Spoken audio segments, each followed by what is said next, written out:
Assalamualaikum warahmatullahi wabarakatuh.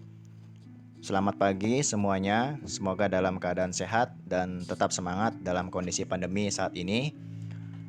Pada saat ini saya akan memberikan tutorial bagaimana cara menggunakan website PTS online yang akan kita laksanakan pada tanggal 21 sampai 25 September 2020 yang dilaksanakan di rumah masing-masing. Nah, untuk membuka websitenya, kita langsung saja. Yang pertama, kita buka dulu browser di handphone ataupun laptop masing-masing. Bebas mau browser apa saja. Kebetulan saya gunakan browser Google Chrome yang ada di sini. Nah, kita anggap kita belum membuka webnya. Bagaimana cara membuka webnya? Kita tinggal ketik di halaman pencarian, yaitu alamatnya adalah bit.ly/PTS ganjil SMPN 10 Tangsel. Semua dalam huruf kecil tanpa spasi. Kalau sudah, kita klik. Nah, langsung menuju ke halaman utama yang ada pemberitahuan ujian akan dimulai berapa hari lagi ya, karena akan dilaksanakan hari Senin tanggal 21 sampai 25 September. Nah, untuk fasilitasnya ada apa saja di sini? Kita bisa melihat dengan cara klik garis 3 di pojok kiri atas. Di sini adalah menu. Ya, ada 4 menu. Yang pertama adalah home, yaitu halaman utama yang tadi, jadwal, link mapel atau mata pelajaran, dan tata tertib. Kita lihat dulu jadwalnya. Nah, jadwal sudah ada di sini lengkap dari mulai hari Senin sampai Jumat. Jamnya juga sudah tertera di sana. Jam pertama, jam kedua juga sudah sesuai, yaitu setiap mata pelajaran 1 jam. Dan nanti ada jeda waktu istirahat yaitu 30 menit. Ya, ini semua dilaksanakan secara online di rumah masing-masing. Kemudian untuk menu yang kedua, kita lihat link mapel. Kita klik. Nah, link mapel di sini sudah terpisah, yaitu untuk kelas 7, 8, dan 9. Ini sudah terpisah semuanya untuk link ujiannya. Kita coba dulu untuk yang kelas 7. Kita klik tombol kelas 7. Di sini langsung tertera semua mata pelajaran, yaitu ada 11 mata pelajaran yang nanti linknya ini bisa kita buka sesuai waktu ujian dan harinya. Jadi misalkan bahasa Indonesia yaitu hari Senin dimulai pukul 8, maka link ini akan bisa kita buka pukul 8. Ya, kita coba klik salah satunya, itu link bahasa Indonesia. Dia akan menuju ke halaman berikutnya, yaitu halaman ujian. Nah, di sini ada tulisan ujian belum dimulai. Ya, karena ujian bahasa Indonesia ini akan dibuka pada hari Senin pukul 8. Nah, sesuai jam maka akan dibuka linknya.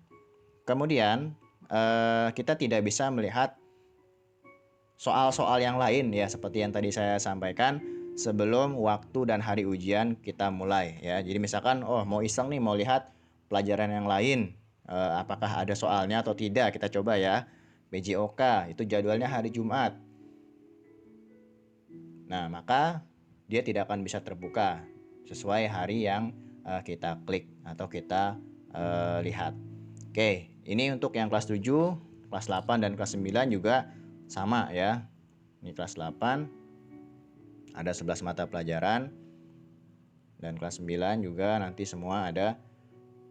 Ya, ini tombolnya mungkin nanti semua akan saya buat seperti ini sama persis ya, supaya lebih mudah tombolnya untuk kita klik. Kemudian di sini ada tata tertib yang harus kita baca sebelum mengikuti ujian pada hari Senin dan seterusnya. Untuk tata tertib di sini supaya bisa terlihat, saya perbesar. Yang pertama ya, berdoa sebelum melaksanakan ujian. Jadi berdoa di rumah masing-masing sebelum kita melaksanakan ujian. Yang kedua, selama mengikuti ujian, peserta wajib menggunakan seragam sekolah. Nah, kenapa? Karena ini sangat penting untuk mengetahui siapakah yang benar-benar mengikuti ujian pada saat ujian berlangsung. Jadi tidak bisa kalian misalkan dalam kondisi menggunakan pakaian bebas ya, tapi ada kemungkinan misalkan seragamnya tidak ada atau belum punya, itu bagaimana solusinya? Itu nanti bisa dikondisikan dan diinformasikan kepada wali kelas masing-masing. Kemudian yang ketiga, memfoto diri sendiri sebelum melaksanakan ujian untuk diupload bagi yang HP-nya mendukung. Jadi nanti pada saat kalian mengerjakan ujian, nanti ada halaman pengisian nama, kelas, kemudian nomor handphone yang kalian gunakan pada saat ujian, dan foto. Nah, foto ini bisa kalian upload apabila handphonenya support atau handphonenya mendukung. Nah, bagi yang handphonenya tidak mendukung atau tidak bisa untuk memfoto, itu tidak diwajibkan. Makanya di sini saya berikan keterangan bagi yang HP-nya mendukung. Jadi ini sifatnya tidak wajib untuk yang upload foto. Jadi hanya untuk mengetahui bahwa benar siswa tersebut yang melaksanakan ujian.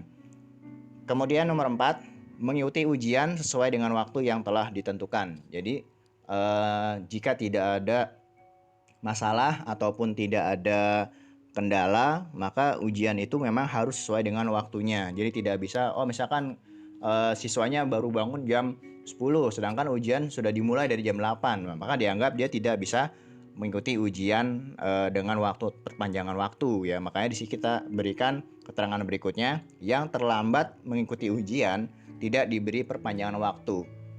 Maka dari itu solusinya dia nanti akan mengikuti ujian susulan di hari berikutnya. Jadi harus tepat waktu. Yang keenam, mulai mengerjakan soal sesuai dengan waktu yang tertera pada jadwal. Jadi sesuai jam ya.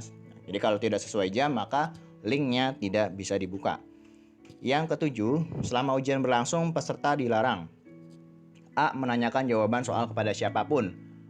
Ya, artinya entah itu melalui media yang lain misalkan atau menggunakan Google dan lain sebagainya, karena tahun-tahun sebelumnya pernah kejadian ketika siswa mengerjakan soal di form yang kita siapkan dan dia membuka link yang lain untuk mencari jawabannya, maka ketika dia kembali lagi ke soal ujian, soal tersebut otomatis akan terulang ya, yang soal yang sudah kita kerjakan akhirnya hilang.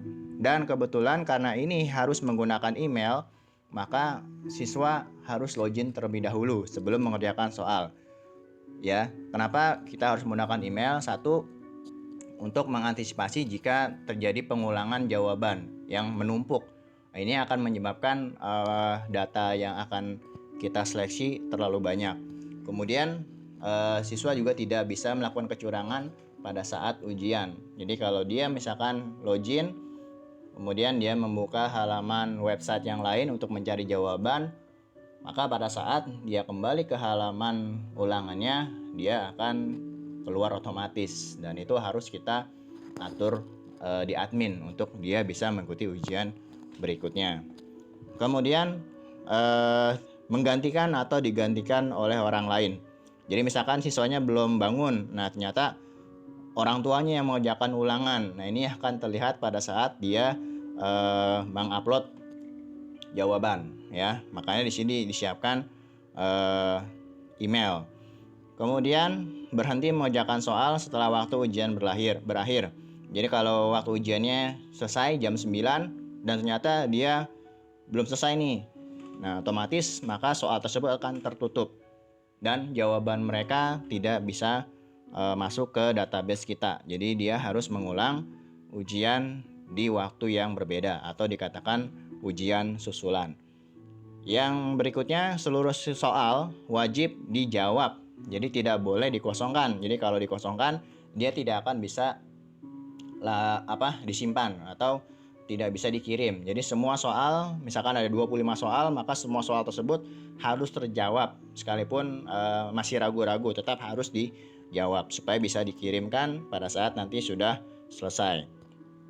Dan yang terakhir, apabila siswa berhalangan untuk mengikuti ujian karena sakit dan lain sebagainya, maka silakan menghubungi wali kelasnya dan akan kita berikan jadwal ujian susulan di waktu yang berbeda. Itulah peraturan untuk tata tertib PTS atau penilaian tengah semester ganjil tahun 2020. Demikianlah tutorial untuk penggunaan website PTS online yang sangat sederhana ini untuk mempermudah pemberian link dan informasi secara cepat kepada siswa-siswi SMP Negeri 10 Kota Tangerang Selatan.